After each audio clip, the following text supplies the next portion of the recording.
ओम नमस्ते जी। आपका स्वागत है आपका अपना चैनल आओ वेद पढ़े में। इस चैनल पर केवल आचार्य प्रदीप कुमार शास्त्री जी का ऑनलाइन व ऑफलाइन शास्त्रीय कक्षाओं के वैदिक व्याख्यान उपलब्ध होंगे। अपने चैनल पर आने वाले वीडियो की सूचना पाना चाहते हैं तो लाइक और सब्सक्राइब करें तथा घंटी के बटन को दबाएं, जिससे कि वीडियो अपलोड होते ही सबसे पहले सूचना पा सकें। वेद पढ़ें पढ़ाएं, सुने सुनाएं, वेद का संदेश घर घर पहुंचाएं। ऋषि ऋण को चुकाएं, अपना कर्तव्य निभाएं, जीवन सफल बनाएं।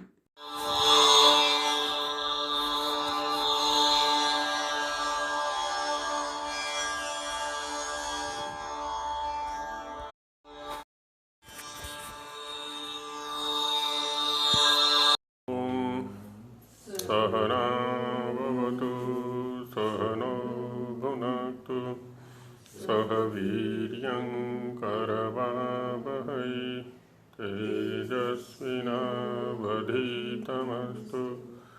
मा विद्विषावहै।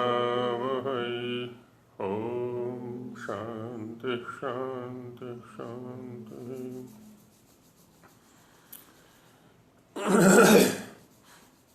यज्ञ में मंत्रों का विनियोग किस लिए है?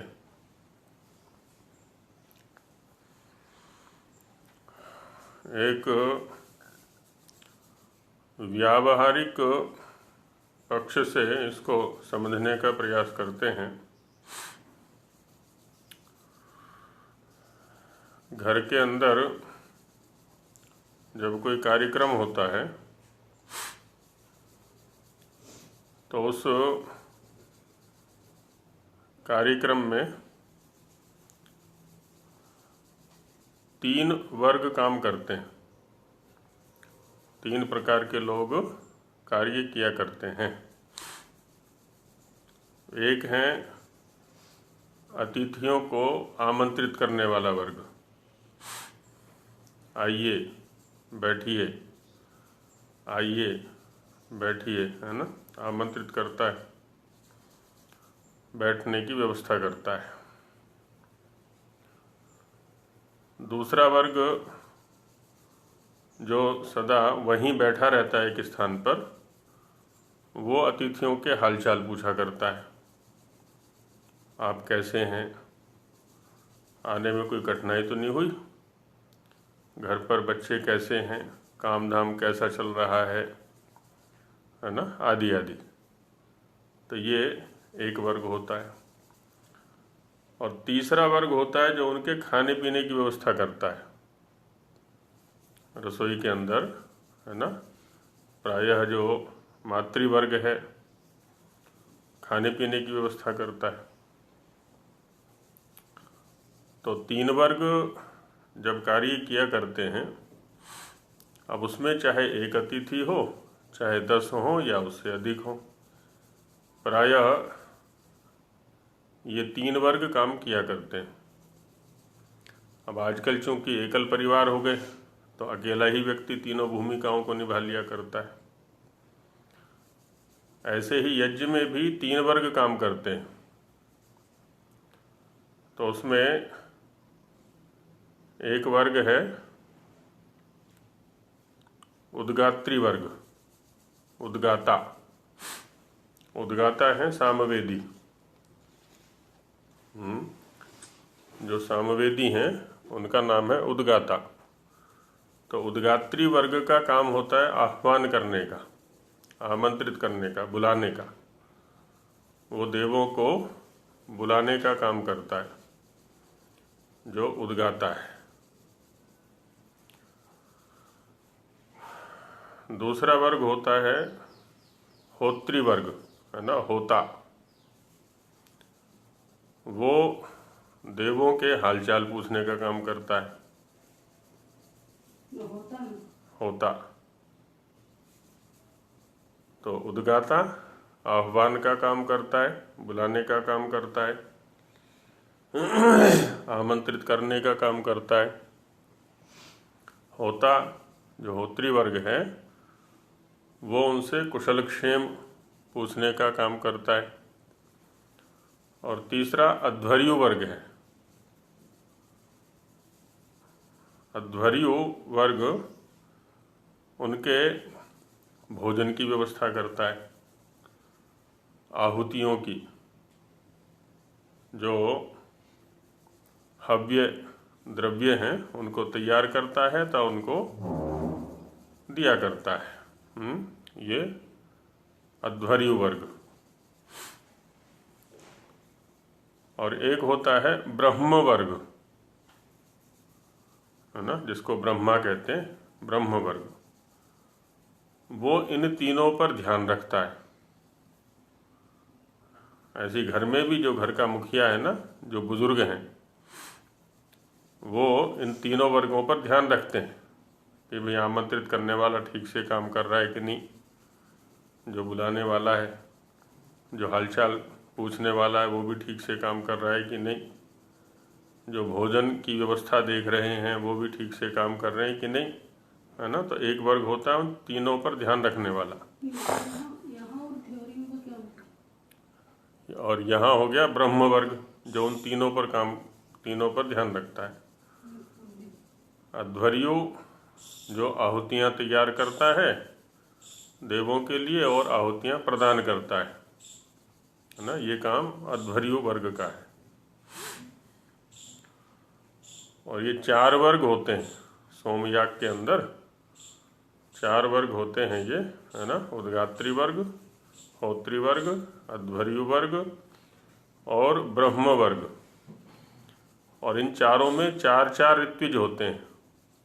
तो ये यज्ञ के 4 वर्ग हो गए। हाँ, यज्ञ को संपन्न करने वाले 4 व्यक्ति हो गए, ये 4 वर्ग हो गए। और एक एक वर्ग में 4-4 व्यक्ति होते हैं।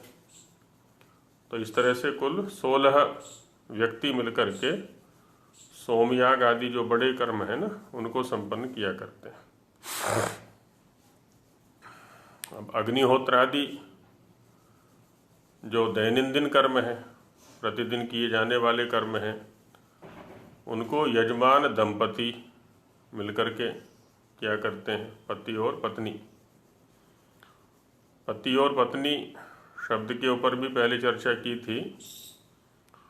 व्याकरण में चतुर्थ अध्याय के प्रथम पाद में एक सूत्र आया हुआ है, पत्युर्नो यज्ञ संयोगे।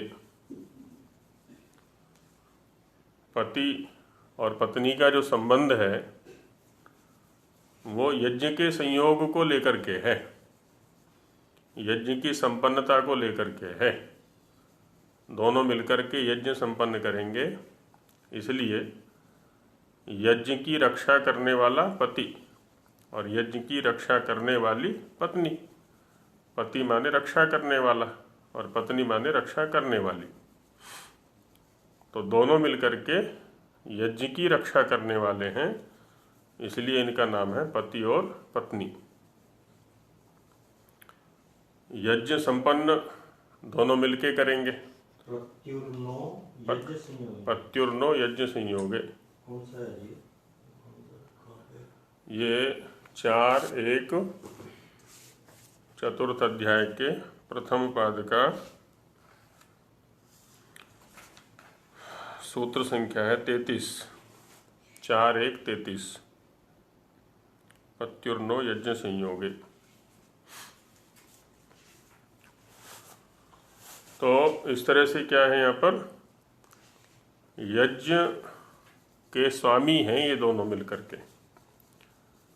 अच्छा, पहले तो क्या है ना, दोनों मिलकर के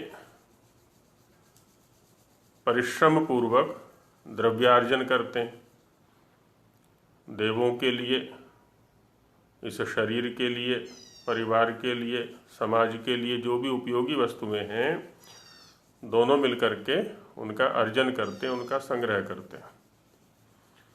और फिर यथायोग्य व्यक्ति को यथा योग्य अवसर पर यथासंभव उनका प्रदान किया करते हैं। शरीर के लिए जो उपयोगी द्रव्य हैं वो शरीर को दे देते हैं।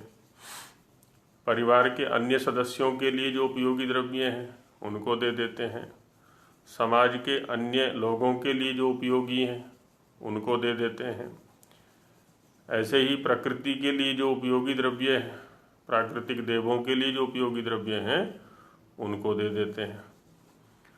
तो सभी को सबका हिस्सा, सबका भाग ये समय पर प्रदान करते रहते हैं। और यज्ञ करने का अधिकार भी किसका है? जो द्रव्यवान है ना। एक सिद्धांत है, अर्थी समर्थो यजते। जो अर्थी है, जो अर्थवान है, जिसके पास प्रचुर मात्रा में धन है, क्योंकि धन संपत्ति नहीं होगी तो द्रव्य कहाँ से आएंगे। और जो जिनके संरक्षण में ये यज्ञ कर्म होना है, पंडित वर्ग है, ऋत्विक वर्ग है, विद्वान है ना, उनको दान दक्षिणा आदि भी देनी है, तो उसके लिए भी संपत्ति चाहिए। तो प्रचुर मात्रा में पशु हो इसके पास, कृषि भी हो, अन्य द्रव्य भी हो, है ना। तो अर्थी, अर्थवान होना चाहिए। ये भी सूत्र है, अर्थी समर्थो। अष्टाध्यायी का नहीं है, ये कर्मकांड के क्षेत्र का है। अर्थी समर्थो यजते, तो अर्थी माने अर्थवान होना चाहिए वो। और दूसरा समर्थ, शरीर से स्वयं समर्थ होना चाहिए, विद्या बुद्धि से, शरीर से समर्थ होना चाहिए। जो पराधीन है ना, वो यज्ञ नहीं कर सकता।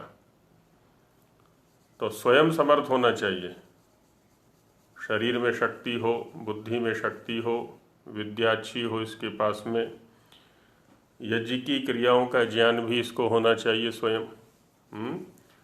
करना है विद्वान के संरक्षण में, लेकिन ऐसा नहीं कि मूर्ख बन करके करना है। स्वयं भी उन द्रव्यों का, उन क्रियाओं का ज्ञान होना चाहिए, उसके महत्व का पता इसको होना चाहिए।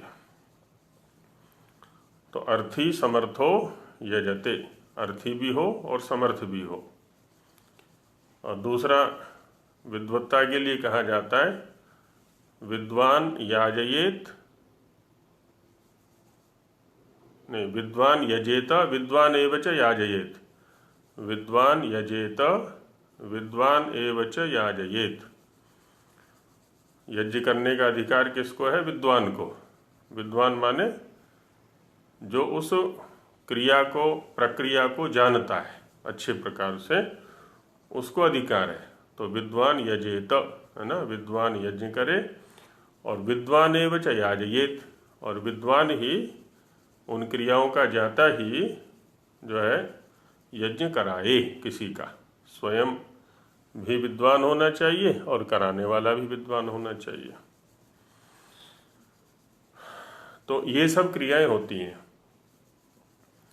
अब यहाँ देखें, जैसे कोई अतिथि हमारे घर पर आ गया, है ना, अग्नि भी तो अतिथि है ना। समिधाग्निम दुवस्यत घृतैर्बोधयता तिथिम, मंत्र के अंदर हम कहते हैं, है ना, समिधाग्निम दुवस्यत, इस अग्नि का समिधा के द्वारा सेवा करें, परिचर्या करें। और घृतैर्बोधयता तिथिम, घृत के द्वारा इसका उद्बोधन करें, बढ़ाएं इसको, प्रवृद्ध करें इसको, अग्नि को, अतिथि को। तो अब इस प्रक्रिया में देखें, कोई अतिथि हमारे घर पर आया और उससे कोई कुशल क्षेम ना पूछे, बैठने के लिए ना कहे। खाट तो डाल दी है हमने, खाट है या कुर्सी मेज है, जो भी है, बैठने की व्यवस्था तो कर दी है, लेकिन बात कुछ नहीं की। वो गेट पर आया, हम घर के अंदर चले गए, है ना। चुपचाप आके बैठा तो ठीक, ना बैठा तो ठीक, बात कुछ नहीं करनी उससे।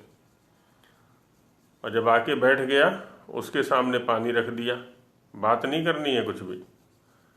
उसके सामने खूब बढ़िया भोजन की थाली भी रख दी, बात नहीं करनी कुछ भी। तो कितना अच्छा लगेगा उसको, है कि नहीं?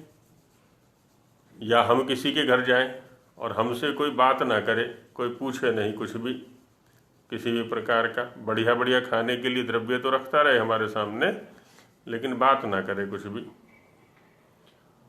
और दूसरा क्या है, उस आगंतुक की प्रकृति के अनुसार द्रव्य ना देवे, अपितु अपनी इच्छा से द्रव्य देवे, है ना, कि मुझे तो ये पसंद है इसलिए मैं ये खिलाऊंगा या ये खिलाऊंगी, है ना, मुझे ये बहुत अच्छी लगती है चीज़ इसलिए ये बना के खिलाऊंगी आज उसको या खिलाऊंगा। उसकी प्रकृति नहीं देखा, उसके स्वभाव को नहीं देखा, उसके शरीर के आरोग्य आदि को नहीं देखा और कुछ भी बना बना के खिला दिया। तो दोनों ही व्यवहार क्या है ना, ये एकदम विरुद्ध हो जाएंगे। एक तो उससे बातचीत न करना, कुशल क्षेम न पूछना, और दूसरा उसकी प्रकृति के अनुकूल द्रव्य न देना। उसको सर्दी हो रही है, हमें तो ठंडा पानी अच्छा लगता है और हमने उसके सामने फ्रिज से निकाल के ठंडा पानी रख दिया, वो तो रोग और बढ़ जाएगा।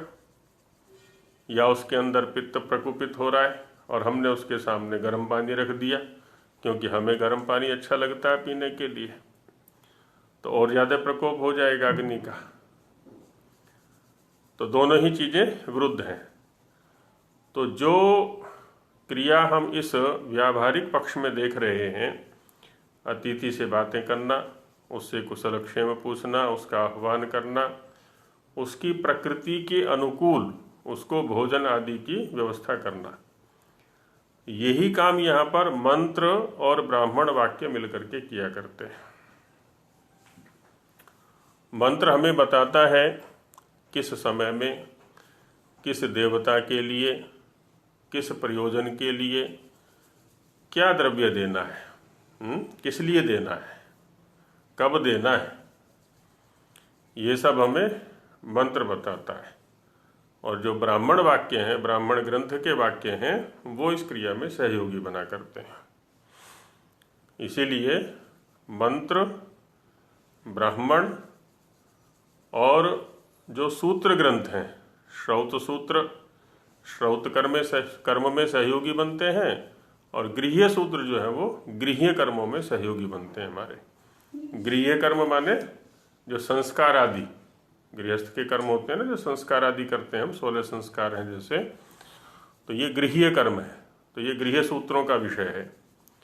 तो गृह्य सूत्रों का जो गृह्य कर्म है, संस्कार आदि, उनके करने में क्या क्या है, मंत्र, ब्राह्मण वाक्य और गृह्य सूत्र, ये तीन मिलकर के उनको संपन्न किया करते हैं।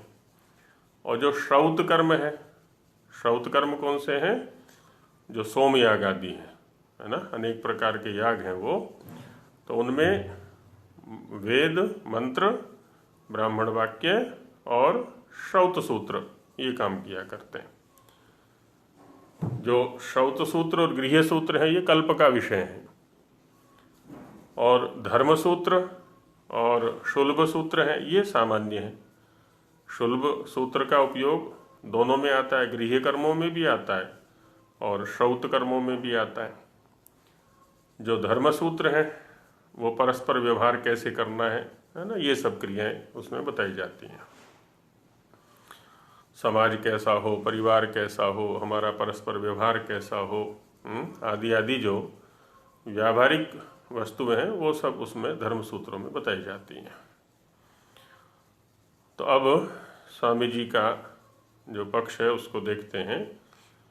तो पूर्व पक्ष यहाँ पर रखा गया कि यदि होम कर्णस्य एतत् फलमस्ति, एतत् माने वायु की शुद्धि और वृष्टि जल की शुद्धि, यदि केवल इतना ही प्रयोजन है, तद होम कर्ण मात्रेण सिद्ध्यति, तब तो अग्नि जलाओ और उसके अंदर ये सुगंधित आदि द्रव्य डाल दो, उसमें आहूत कर दो, इतने से ही वो प्रयोजन सिद्ध हो जाएगा, वातावरण की शुद्धि हो जाएगी, जल की, वृष्टि जल की शुद्धि हो जाएगी।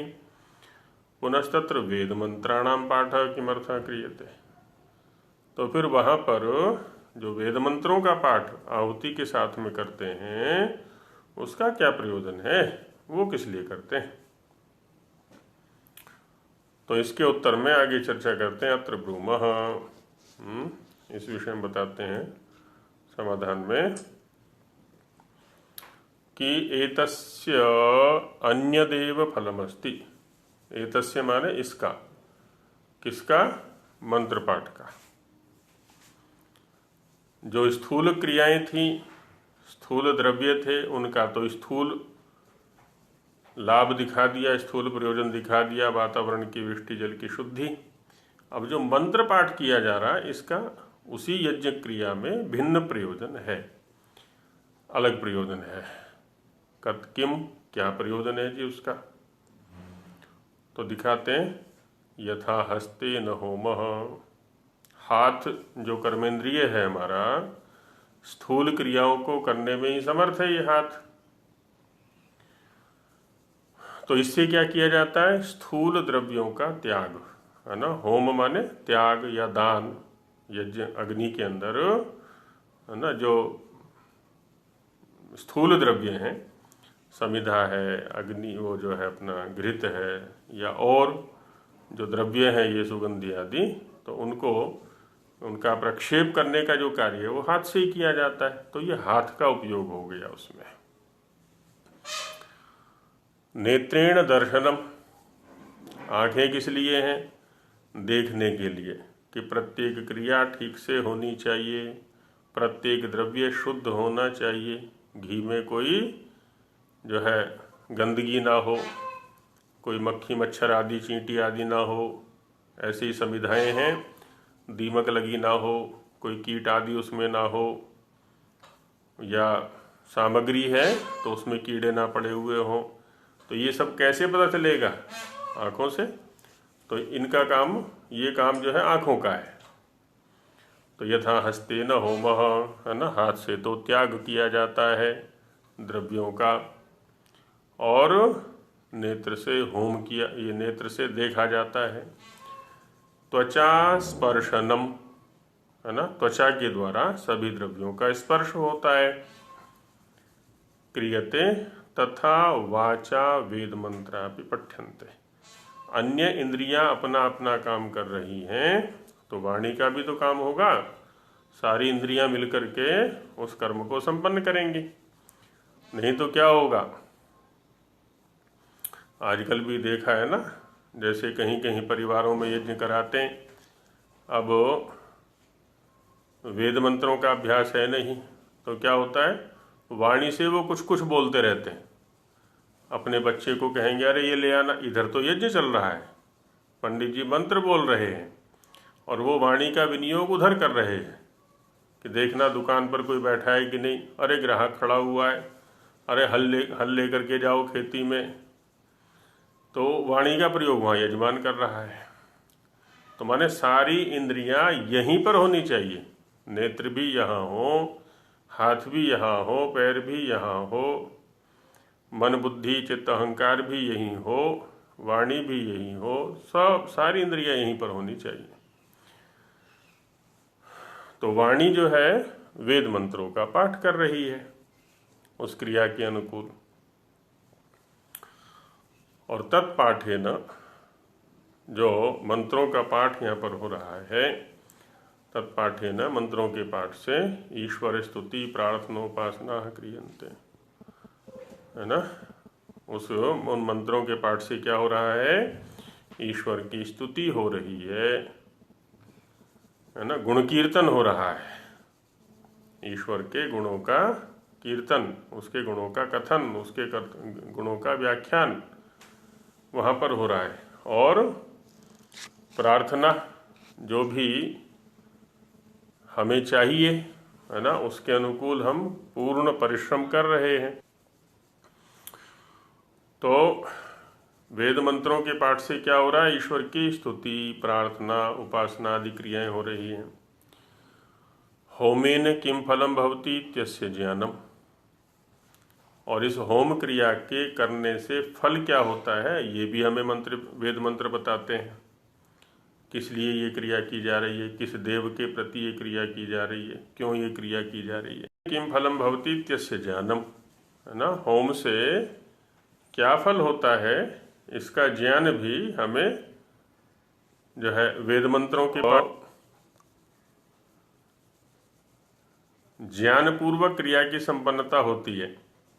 जब हम वेद मंत्र का उच्चारण करते हैं तो क्या होता है, ज्ञानपूर्वक क्रिया की संपन्नता, उसका ज्ञान भी हमें साथ में हो रहा है। और क्या हो रहा है, तो एक तो ये प्रयोजन बताया कि ज्ञान हमें क्रिया का हो जाता है वेद मंत्रों के माध्यम से, और दूसरा तत्पाठानुवृत्तिया वेद मंत्राणाम रक्षणम। जब वेद मंत्रों का पाठ होता है, उनकी अनुवृत्ति होती है, पाठ की बार बार आवृत्ति होगी, तो वेद मंत्रों की रक्षा हो जाती है। क्योंकि किसी भी विद्या या मूल शास्त्र के सुरक्षा का उपाय क्या है, उसकी बार बार आवृत्ति की जाए, उसका अभ्यास किया जाए। इसीलिए इसको आमनाय ग्रंथ कहते हैं, आमनाय कहते हैं। आमनाय माने बार बार जिसका पाठ किया जाता है। ईश्वरस्यास्तित्व सिद्धिश्च, ईश्वर के अस्तित्व की सिद्धि भी वेद मंत्रों के पाठ से होती है। कितना लाभ हो रहा है, और अभी ये सब बीच में से गायब हो चुके हैं। अब देखिए, ईश्वर, ये ऋषि लोग हमारे कितने वैज्ञानिक थे। हमारे दिनचर्या में जितनी भी क्रियाएं होती हैं, प्रत्येक क्रिया के साथ में मंत्र का विनियोग किया हुआ है। प्रातःकाल उठने से लेकर के और रात्रि में सोने तक जितनी भी क्रियाएं हैं, उन सब के साथ में वो सारी क्रियाएं मंत्र पूर्वक हैं। हमारी जो व्यक्तिगत जीवन वाली है, पारिवारिक जीवन वाली है, सामाजिक जीवन वाली है ना, प्रत्येक क्रिया को मंत्र पूर्वक करना। मंत्र पूर्वक करना अर्थात ज्ञान पूर्वक करना, ईश्वर के अस्तित्व को स्वीकारते हुए करना, ईश्वर के सानिध्य की अनुभूति करते हुए करना, है ना। ये सब उसमें रहता है। कितने बड़े वैज्ञानिक थे। और अब ये सब बीच में से गायब हो चुका है। भोजन कर रहे हैं, क्या कर रहे हैं, कब कर रहे हैं, कैसे कर रहे हैं, कुछ पता ही नहीं। सोना है, कैसे सोना है, कब सोना है, क्यों सोना है, कुछ नहीं पता है। जागते समय क्या करें सबसे पहले, तो सबसे पहले मोबाइल की सेवा होती है। पहले ईश्वर की उपासना थी उठते ही, और अब जो है मोबाइल की उपासना होती है। आदि आदि, है ना। हमें कितना भटकाव हमारे जीवन में आ गया है। अन्यच्च, और भी लाभ देखिए, सर्व कर्मादौ ईश्वरस्य प्रार्थना कार्यात्युपदेशः। ये एक बहुत ही महत्वपूर्ण निर्देश ऋषियों का है। सर्व कर्मादौ, सभी प्रकार के कर्मों के आरंभ में, है ना। सर्व कर्म आदौ, सभी प्रकार के कर्मों के आदि में, प्रारंभ में क्या, ईश्वरस्य प्रार्थना कार्य इत्युपदेशः। ईश्वर की प्रार्थना करनी है, इसका उपदेश भी इस क्रिया से हो रहा है। साथ में जो हम मंत्रों के द्वारा यज्ञ कर रहे हैं, इससे ये उपदेश हो रहा है कि कोई भी क्रिया हम करें, किसी भी प्रकार की, किसी भी स्तर की, चाहे वो व्यक्तिगत हो, पारिवारिक हो, सामाजिक हो, राष्ट्रीय हो, सब क्रियाएं हमारी ईश्वर से प्रार्थना करते हुए आरंभ होनी चाहिए, उसके बिना नहीं। क्योंकि उसी के मध्य में तो हम बैठे हुए हैं, फिर उसकी विस्मृति कैसे कर सकते हैं।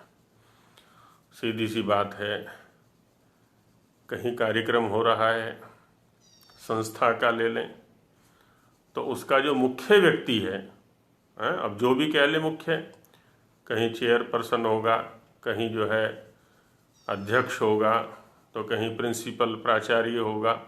क्या उसकी उपेक्षा करके उस क्रिया का आरंभ किया जा सकता है ना। जब तक वो न आ जाए तब तक उसकी प्रतीक्षा की जाती है कि अभी प्राचार्य महोदय नहीं आए, इसलिए अभी क्रिया आरंभ नहीं होगी। वार्षिकोत्सव है या कोई और कार्यक्रम हो सकता है, या भी वो मुख्य व्यक्ति जो मुख्य अतिथि हैं, है ना, मुख्य अतिथि अभी नहीं आए, इसलिए इस कार्यक्रम का आरंभ अभी नहीं हो सकता। उनको आने में यदि 1 घंटा भी होता है तो 1 घंटा वो हजारों की भीड़ प्रतीक्षा करती है कि जब वो आ जाएंगे तो उन्हीं के सानिध्य में ये क्रिया आरंभ करेंगे। तो अब इस संसार का जो प्रधान है, सारे संसार को चलाने वाला है, तो उसकी उपेक्षा कैसे की जा सकती किसी भी क्रिया में। तो सर्वप्रथम यही हमारा कर्तव्य होना चाहिए, इसका अभ्यास हमारे जीवन में होना चाहिए। कुछ भी करें, छोटी से छोटी क्रिया हो, बड़ी से बड़ी क्रिया हो, किसी भी स्तर की हो, सब में ईश्वर का अस्तित्व स्वीकृत हो, ईश्वर से प्रार्थना करते हुए उसका आरंभ होना चाहिए। ये भी उपदेश इस मंत्र पाठ के द्वारा, यज्ञ में जो मंत्र पाठ है उससे किया जा रहा है। यज्ञे तु वेद मंत्रोच्चारणात् सर्वत्रैव तत्प्रार्थना भवति इति वेदितव्यम्। और यज्ञ में जो वेद मंत्रों का उच्चारण हो रहा है उससे सर्वत्र ही तत्प्रार्थना भवति, है ना, सर्वत्र सभी क्रियाओं में उसकी ईश्वर की प्रार्थना होती है, ऐसा जानना चाहिए। तो कितना बड़ा लाभ वेद मंत्रों के पाठ से हो रहा है ना। जब हम वेद मंत्र का उच्चारण कर रहे हैं, हम पूर्ण मनोयोग से उस क्रिया को कर रहे हैं, उसके साथ में हमारा तादात्म्य है। जैसे एक माता का अपने शिशु के पालन में, उसकी सेवा में समर्पण होता है, उसके साथ में तादात्म्य होता है। एक वैद्य का अपने रोगी के साथ में पुत्रवत तादात्म्य होता है। एक आचार्य का अपने शिष्य के लालन पालन पोषण या ज्ञान वृद्धि में उसके साथ में तादात्म्य होता है। पूर्ण मनोयोग से वही क्रिया यहाँ हो रही है यज्ञ के अंदर, और यही क्रिया हमारी, यही जो प्रक्रिया है प्रत्येक क्रिया में होनी चाहिए। अब इसी बात को भाषार्थ में विचारते हैं। प्रश्न, होम करने का जो यह प्रयोजन है सो तो केवल होम से ही सिद्ध होता है ना। इन शब्दों पर ध्यान दें। पहले होम करने का तात्पर्य हो गया द्रव्य त्याग करने का, अग्नि में सुगंधित आदि द्रव्यों को डालने का, जो ये प्रयोजन है वायु और वृष्टि जल की शुद्धि, तो वो तो अग्नि में डालने से सिद्ध हो गया उन पदार्थों को। फिर वहाँ वेद मंत्रों के पढ़ने का क्या काम है? यज्ञ के अंदर वेद मंत्रों का पाठ क्यों कर रहे हैं? उत्तर, उनके पढ़ने का प्रयोजन कुछ और ही है जो वेद मंत्र साथ में पठित हो रहे हैं। प्रश्न, वो क्या है? उत्तर, जैसे हाथ से होम करते, आँख से देखते और त्वचा से स्पर्श करते हैं, वैसे ही वाणी से वेद मंत्रों को भी पढ़ते हैं, है ना। वाणी से वेद मंत्रों का पाठ चल रहा है, क्योंकि उनके पढ़ने से वेदों की रक्षा, है ना। एक तो ये हो गया कि उनका पाठ होगा तो वेदों की रक्षा होगी, क्योंकि वेदों के अंदर बहुत प्रकार के ज्ञान विज्ञान भरे पड़े हैं। हमारे जीवन को सुचारू संचालन में जो सहयोगी हैं, ईश्वर की स्तुति, प्रार्थना और उपासना होती है, तथा होम से जो फल होते हैं उनका स्मरण भी होता है। किस क्रिया से क्या फल है, उसका करने का प्रयोजन क्या है। वेद मंत्रों के बार बार पाठ करने से वे कंठस्थ भी रहते हैं, है ना। हमने देखा है गुरुकुलों के अंदर अथवा जिन घरों में प्रतिदिन यज्ञ होते हैं, संध्या यज्ञ आदि होते हैं और सबको साथ में लेकर के होते हैं, तो उस घर के सदस्यों को या उस परिवार के सदस्यों को मंत्र कंठस्थ अलग से कराने की आवश्यकता नहीं है, वो बोलते बोलते याद हो जाते हैं। जैसे आजकल ये गाने चलते हैं रेडियो पर, या अब तो मोबाइल में सुविधाएं उपलब्ध हैं। प्रतिदिन कोई भजन गाया जाए, बजाया जाए, सुनाया जाए, वो बच्चों को स्वतः याद हो जाएगा, अलग से याद कराने की आवश्यकता ही नहीं है, और धुन के साथ याद हो जाएगा। तो बस जब वेद मंत्रों का उच्चारण बार बार होगा तो बच्चों को भी और सभी को कंठस्थ हो जाएंगे। अलग से कोई उसमें प्रयत्न करने की आवश्यकता नहीं है। तथा वेदों की रक्षा भी होती है ना, वेदों की रक्षा होगी इससे। और ईश्वर का होना भी विदित होता है कि कोई नास्तिक न हो जाए, है ना। नास्तिक कोई नहीं होना चाहिए। छांदोग्योपनिषद जिन्होंने पढ़ा है तो उसमें अश्वपति महाराज की घटना आई है ना, सन्यासियों को लेकर के। तो वहाँ उन्होंने, अश्वपति महाराज ने घोषणा की थी उन साधुओं के सामने कि न मे स्तेनो जनपदे न कदर्यो न मद्यपा नाना हिताग्निर न विद्वान न स्वैरी स्वैरिणी कुता। वो पूरे राज्य के विषय में घोषणा कर रहे हैं अश्वपति महाराज वहाँ पर कि मेरे राज्य में कोई चोर नहीं है। न मे स्तेनो जनपदे, न तो कोई चोर है, स्तेन माने चोर। न मे स्तेनो जनपदे न कदर्यो न मद्यपा, ना ही कोई अदानी है जो दान न देता हो, न मद्यपा, ना ही कोई मद्यपान करने वाला है, नाना हिताग्नि, ना ही कोई ऐसा है जो आहिताग्नि ना हो, प्रतिदिन यज्ञ कर्म न करता हो, ऐसा भी कोई नहीं है। और ना ही कोई स्वच्छंद आचरण करने वाला है। जब स्वच्छंद आचरण करने वाला कोई पुरुष नहीं है तो स्वच्छंद आचरण करने वाली स्त्रियां कहाँ से होंगी। अब यहाँ का एक राजा संपूर्ण राज्य के विषय में ऐसी प्रतिज्ञा कर रहा है, ऐसी घोषणा कर रहा है। आज तो एक व्यक्ति अपने परिवार के विषय में भी घोषणा कर पाएगा तो ऐसा मुश्किल है।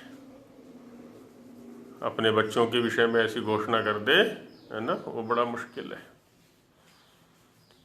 तो वो इसलिए थी क्योंकि सारे आहिताग्नि थे। प्रतिदिन यज्ञ होता था, प्रतिदिन वेद पाठ होता था, प्रतिदिन वेद का स्वाध्याय होता था, और उस स्वाध्याय से, उस चिंतन मनन से के अनुकूल जो है अपना आचरण होता था। तो सारी पवित्रताएं थी। और ईश्वर का होना भी विदित होता है कि कोई नास्तिक न हो जाए, क्योंकि नास्तिक होना उसके लिए महान अपराध का कार्य हो जाता है। किसी प्रकार के दुष्कर्म आदि से वो बचेगा ही नहीं, रक्षित नहीं हो पाएगा, पतित होगा फिर बेचारा वो। सो वेद मंत्रों के उच्चारण से यज्ञ में तो उसकी प्रार्थना सर्वत्र होती है। जब वेद मंत्रों का उच्चारण प्रत्येक क्रिया में किया जा रहा है, पहले मंत्र का उच्चारण करते हैं और उसके बाद उस क्रिया को संपन्न करते हैं, तो संपूर्ण यज्ञ में ईश्वर का स्मरण हो रहा है, उससे प्रार्थना हो रही है। इसलिए सब उत्तम कर्म वेद मंत्रों से ही करना उचित है ना। अब यहाँ दो बातें हैं। अभी तो कहा कि सब उत्तम कर्म वेद मंत्रों से ही करना उचित है। अब यहाँ उत्तम कर्म एक तो मेरी दृष्टि में, माने व्यक्ति की दृष्टि में हो गए जिसको वो उत्तम कर्म समझता है। शुभ कर्म कहते हैं ना, जैसे शुभ कर्म के लिए मुहूर्त भी निकलवाते हैं पंडित जी से। तो जो शुभ कर्म है वो सब वेद मंत्रों से ही करने चाहिए। इसका दूसरा पक्ष ये है कि जब व्यक्ति वेद मंत्रों के माध्यम से शुभ कर्म आरंभ करेगा तो उसके जीवन में शुभ कर्म ही होंगे, अशुभ कर्म कोई होगा ही नहीं। क्योंकि अब वेद मंत्र सामने है ना, परीक्षण के लिए वेद मंत्र सामने है, तो वेद मंत्र जो कहेंगे फिर उस कर्म को करेगा वो। तो क्या स्थिति हो गई अब उसकी, ईश्वर की आज्ञा के अनुसार वर्तना। अब जो कोई भी क्रिया होगी जीवन में उसके, वो ईश्वर की आज्ञा के अनुकूल होगी, ईश्वर की आज्ञा के विपरीत नहीं होगी, विरुद्ध नहीं होगी, उसकी उपेक्षा करके नहीं होगी। तो सब कुछ शुभ ही शुभ होगा। शुभ फल सार जी जी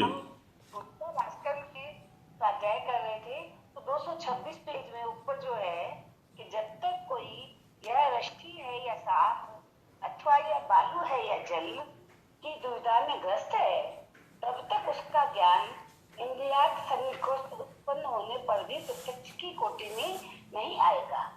संशय रहित निश्चयात्मक अर्थात व्यवसायत्मक होने पर भी वह प्रत्यक्ष माना जाएगा। प्रत्यक्ष के विषय में यह जानना आवश्यक है कि इंद्रियार्थ सन्निकर्ष से गुणों का प्रत्यक्ष होता है। किंतु यहाँ क्यों आया? गुण और गुणी में समवाय संबंध होने से गुणों के साथ गुणी का प्रत्यक्ष मान लिया जाता है। अंशुगतित्वात् मन के अशुगति होने से यह प्रक्रिया इतनी रेत से होती है कि हम उसका ही प्रत्यक्ष अनुभव करते हैं। मेरी समझ में ये आया कि ये जब गुणों और गुणी का जो ये होता है, इसमें ये गुणों का प्रत्यक्ष हमें पूरा नहीं हो पाता है। ये किंतु सब यहाँ पर है, ये स्पष्ट थोड़ा प्रत्यक्ष के विषय में 226 पेज में है। 226 पृष्ठ संख्या तो सबकी अलग अलग होगी ना।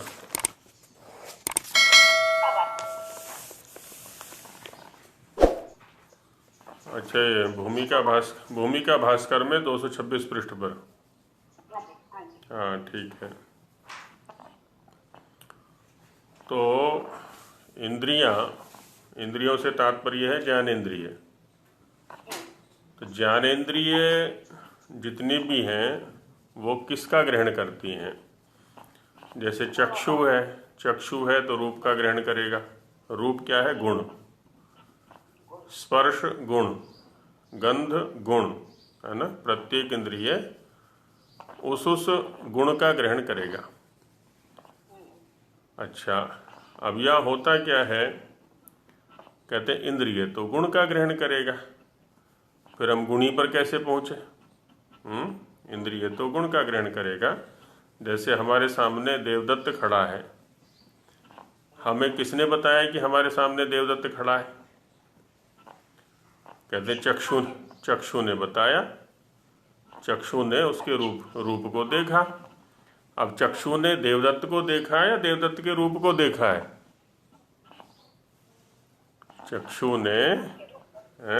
चक्षु का सामर्थ्य देवदत्त को देखने का नहीं है, रूप को देखने का है। रूप को देखने का है ना। या वृक्ष सामने खड़ा हुआ है तो चक्षु का सामर्थ्य वृक्ष के रूप को देखने का है, वृक्ष को देखने का सामर्थ्य चक्षु में नहीं है।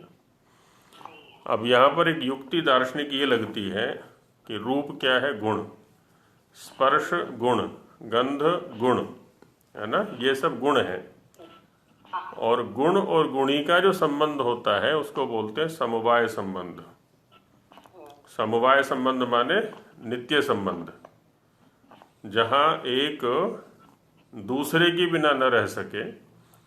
तो गुण कभी भी गुणी के बिना नहीं रह सकता, द्रव्य के बिना नहीं रह सकता। तो गुण का जब प्रत्यक्ष हो रहा है, इसका मतलब गुणी का भी प्रत्यक्ष हो रहा है, क्योंकि गुण जो है वो गुणी के बिना रह ही नहीं सकता कभी भी।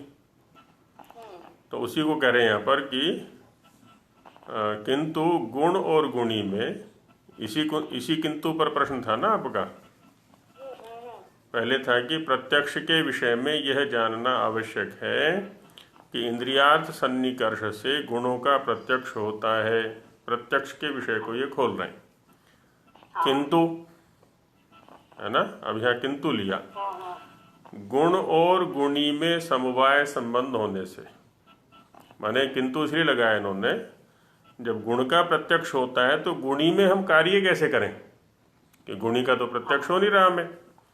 किंतु इसलिए लगाया ना, गुण और गुणी में समवाय संबंध होने से, समवाय संबंध नित्य संबंध, गुणों के साथ गुणी का प्रत्यक्ष मान लिया जाता है। क्यों मान लिया जाता है जी?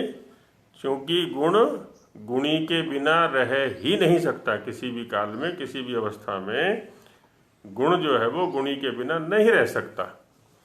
जब गुण का प्रत्यक्ष हो रहा है, इसका मतलब गुणी भी अवश्य है। अच्छा, अब बात आई यहाँ पर कि चक्षु जो इंद्रिय है वो तो गुण का ग्रहण कर रहा है, आप गुणी पर कैसे पहुँच गए? तो कहते हैं मन जो है ना हमारा, क्योंकि मन इस क्रिया में सहयोगी बनता है। जब तक मन का किसी इंद्रिय के साथ में संबंध नहीं होगा तब तक हम किसी भी अर्थ का ग्रहण नहीं कर सकते। अर्थ माने इंद्रिय का जो विषय है। तो मन चक्षुरिंद्रिय के साथ में है, चक्षुरिंद्रिय रूप का ग्रहण करा रहा है। अब रूप का ग्रहण कराते कराते वो रूपवान का ग्रहण कैसे करा दिया? तो कहते हैं मन जो है ना बड़ा शीघ्र गति है ये, इसलिए कहा आशु गतित्वान मनसः, मन के आशु माने शीघ्र गति वाला होने के कारण से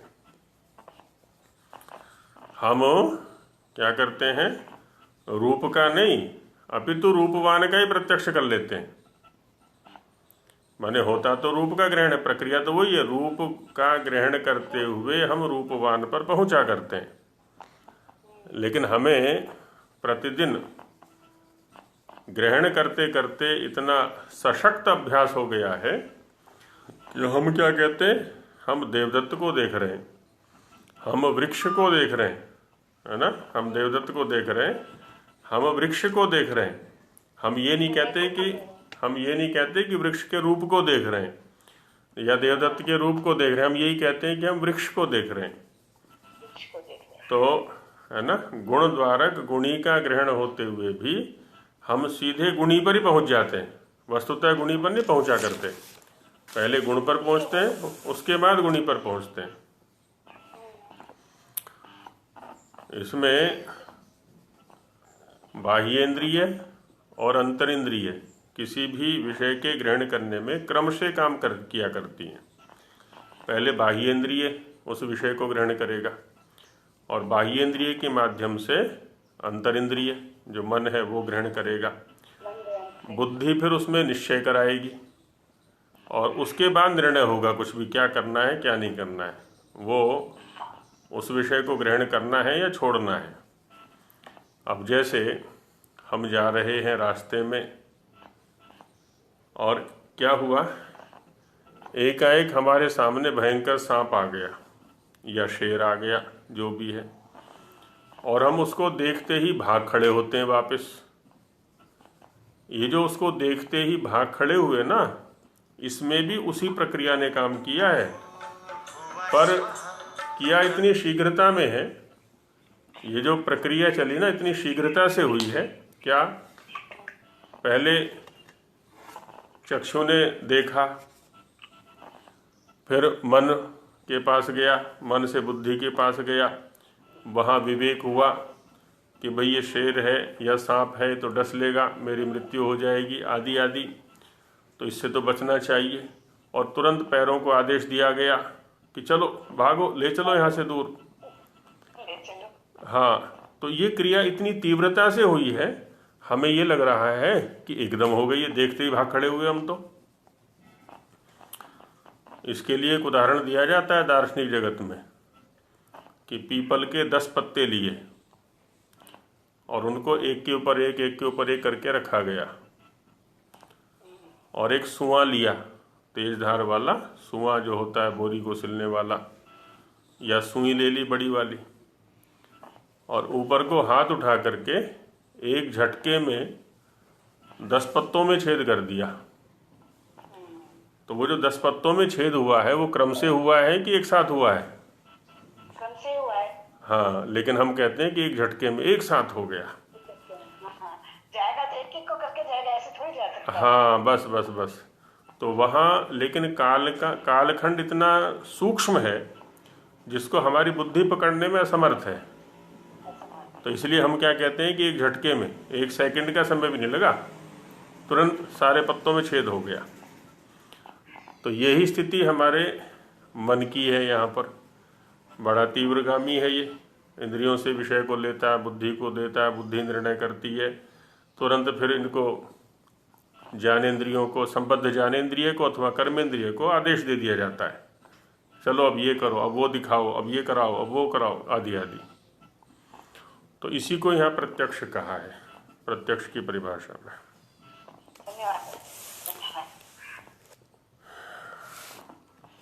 तो स्वाध्याय करते समय, चाहे हम वेद का स्वाध्याय कर रहे हैं अथवा हम स्मृति ग्रंथों का स्वाध्याय कर रहे हैं या अन्य किसी आर्ष ग्रंथ का स्वाध्याय कर रहे हैं, और स्वाध्याय से तात्पर्य आर्ष ग्रंथ से ही है, वेद अथवा वेद के अनुकूल ग्रंथ, अन्य किसी ग्रंथ के स्वाध्याय में स्वाध्याय को स्वाध्याय नहीं माना जाएगा। नहीं तो वो भटका देंगे, पता नहीं कहाँ से कहाँ पहुँचा देंगे, फिर वापस लौटना बड़ा मुश्किल पड़ता है। तो उसमें प्रयास हमें ये करना है कि हम उन तथ्यों से जुड़ते हुए चलें, उन तथ्यों को अपने आचरण में लाते हुए चलें जो पतंजलि महाराज ने अध्ययन के क्रम में संकेत किया है। आगम, स्वाध्याय, प्रवचन और व्यवहार, इनको जीते हुए चले, क्योंकि नहीं तो हमारा समय और ऊर्जा है ना व्यर्थ सी ही चली जाती है। बल्कि कभी कभी तो उल्टा भी हो जाता है। हम सोच लिया करते हैं हमने तो ये ग्रंथ पढ़ लिया, वो ग्रंथ पढ़ लिया, है ना, और हमारे पास कुछ भी नहीं होता। अब वो जो आडंबर है, वो जो आरोप है, वो कुछ करने नहीं देता हमें, क्योंकि हमने समझ लिया ना अपने आप को। अब एक व्यक्ति ने चादर ओढ़ ली, कौन सी, लाल, या लाल कपड़े पहन लिए। अब उसने समझ लिया कि मैं तो सन्यासी हो गया। सन्यासी हो गया का मतलब मुझे तो कुछ भी करने की आवश्यकता नहीं है अब, क्योंकि सन्यासी का तो मतलब ही होता है सारे कर्मों को छोड़ देने वाला। अब अंदर से तैयारी उसकी है नहीं, और बाहर से वस्त्र या आडंबर या आरोप उसने ऐसा कर लिया है। बड़ी दुविधा वाली स्थिति हो जाती है। इसलिए अभ्यास आरंभ से ही ऐसा बनाएं कि हम क्रिया के साथ तादात्म्य स्थापित करते हुए चलें। प्रत्येक वचन के साथ में, प्रत्येक आर्ष शब्द के साथ में तादात्म्य, अपने आप को जोड़ते हुए चलें, तब लाभ मिला करता है। अब आगे जो प्रसंग उठा रहे हैं, यहाँ तो वेद मंत्रों की उपयोगिता को दिखाया। मैंने स्वयं देखा है पौराणिक जगत में या आर्य जगत में भी कुछ कुछ आ गए हैं धीरे धीरे, क्योंकि वेद स्वाध्याय से हट रहे हैं लगभग हमारा पुरोहित वर्ग भी। तो क्या करते हैं, उसमें श्लोक का उच्चारण करा देते हैं। यज्ञ कर्म में आरती का उच्चारण हो रहा है।